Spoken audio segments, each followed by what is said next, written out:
전 27살의 평범한 회사의 월급쟁이입니다.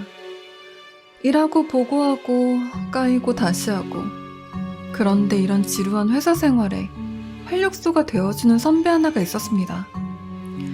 23살에 결혼해서 지금은 애아빠인 29살의 선배님입니다. 나름 회사 내 중요팀의 팀장이니 성공했다고 말할 수 있겠죠. 그런데 이 선배가 더욱 인기가 있었던 이유는 유머 감각이 정말 뛰어났기 때문입니다. 정말 생활의 활력소가 되었던 선배였죠. 그런데 어느 날부턴가 병가를 내더니 일주일 후에나 회사에 돌아오더군요. 그러고는 아예 사람이 바뀌었습니다.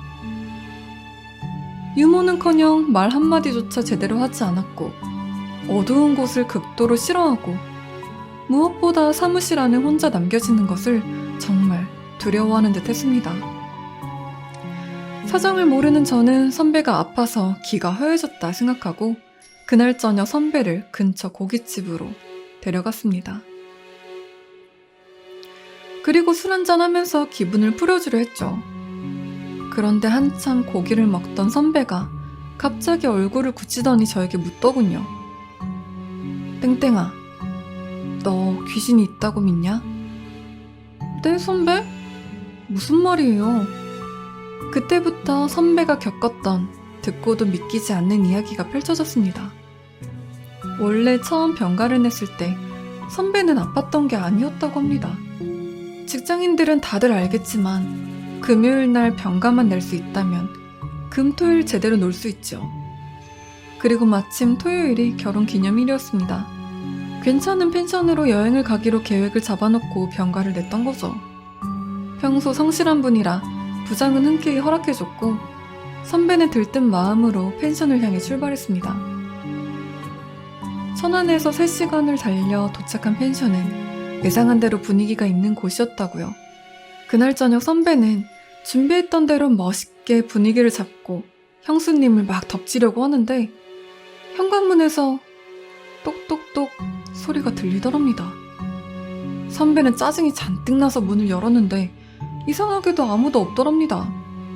분위기를 깨기 싫었던 선배는 형수님께는 집주인이 왔었다고 둘러대고 다시 분위기를 잡으려던 찰나 다시 똑똑똑.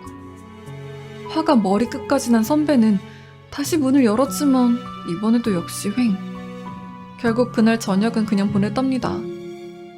그리고 다음날 계획했던 대로 근처 폭포를 돌면서 행복한 시간을 보내다가 갑자기 배가 아파 유양지 내에 남자 화장실에 들어가 변기에 앉았는데 화장실 칸을 누가 똑똑똑 두드리더랍니다. 사람이 참나보다 했던 선배는 급하게 일을 끝내고 나갔는데 아무도 없더랍니다. 어제 일도 있고 해서 기분이 묘했지만 형수님과 함께 그날 일정을 마무리 짓고 집으로 돌아왔습니다. 저녁을 준비하는데 형수님이 반찬이 부실하다며 근처 마트에 가서 장을 본다고 갔고 선배는 피곤도 풀 겸 샤워를 했는데 갑자기 샤워를 하다 보니 누가 또 똑똑똑.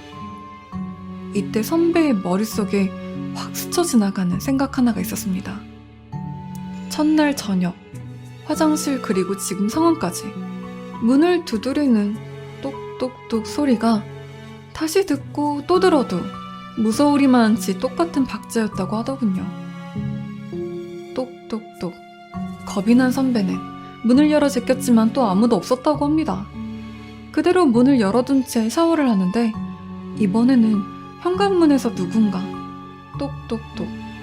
문을 열어도 없고 닫기만 하면 똑똑똑거리는 그 소리 때문에 선배는 신경이 곤두섰죠. 작정을 하고 현관문 앞에서 똑똑똑거리는 소리가 날 때 바로 훔쳐보기로 하곤 현관 앞에 서 있었답니다. 1분 뒤쯤 다시 들리는 똑똑똑 소리. 선배는 바로 문구멍을 통해 밖을 확인했는데 형수님이 서 계셨다고 합니다. 안심한 선배는 문을 열어줬는데 뭔가 좀 이상했습니다. 이상하게 생각한 선배는 부엌으로 따라 들어가려는데 갑자기 현관에서 오빠 문 열어줘, 고기 사왔어 라는 소리가 들렸고 설마 하여 문을 열어보니 거기엔 형수님이 계셨다고 합니다. 그리고 순간 부엌 싱크대 위에 찬장이 부셔져 내렸다고 합니다. 그 여자가 부엌에 들어갔을 때 따라 들어갔었다면 상상만 해도 끔찍하더랍니다. 마음이 불안해진 선배는 형수님께 모든 사정을 설명하고 집으로 돌아가자고 했지만 평소 유머와 장난기가 많았던 선배의 말을 형수님은 믿지 않았다고 합니다. 방 주인에게 연락해서 다른 방으로 들어가 저녁을 먹고 TV를 보고 잠자리에 들 때까지 아무 소리가 들리지 않아서 선배 또한 안심하고 잠을 청하려고 하는데 그때 또다시 들리는 똑똑똑 소리. 그제서야 형수님도 서서히 겁에 질리기 시작했고 한참을 기다려도 그칠 줄 모르는 똑똑똑 소리에 선배는 집주인에게 전화를 걸어 문 앞을 확인해달라고 했죠. 얼마 후 집주인이 다시 연락이 왔습니다. 10여 분을 지켜봤지만 아무도 없다고 하면서 전화를 끊으려던 순간 집주인이 갑자기 다급한 목소리로 당장 집에서 나오라고 했답니다. 선배는 영문도 모른 채 지갑과 핸드폰, 차키만 챙기고는 형수님 손을 잡고 불이 나게 집을 빠져나오는데 현관문을 열고 닫기까지 그 짧은 시간 동안 선배는 무언가를 봤다고 합니다. 밖으로 나와 문을 닫는 순간 안쪽에서 문을 두드리는 손을. 선배는 집주인을 붙잡고 어찌된 일이냐고 따져 묻자 집주인이 이렇게 말하더랍니다. 아무리 봐도 사람이 안 나타나서 전 손님께서 잘못 들으셨나 보다 하고 나오려는데 등 뒤쪽이 서늘해지면서 보이지는 않지만 손님 방으로 누가 가고 있다는 느낌이 났습니다. 그래서요. 그게 다른 분께 말하시면 안 됩니다. 사실 1년 전에 손님이 처음 묵었던 방에서 웬 아가씨 하나가 죽었어요. 추운 겨울이었는데 친구들끼리 왔다가 여자가 술 사온다고 나갔다가 강도를 만난 모양이에요. 칼에 찔려서 겨우겨우 방 앞까지 와서 문을 두드리며 열어달라고 애원했는데 안에 있던 친구들이 완전히 취해서 못 들었대요. 결국 그 여자는...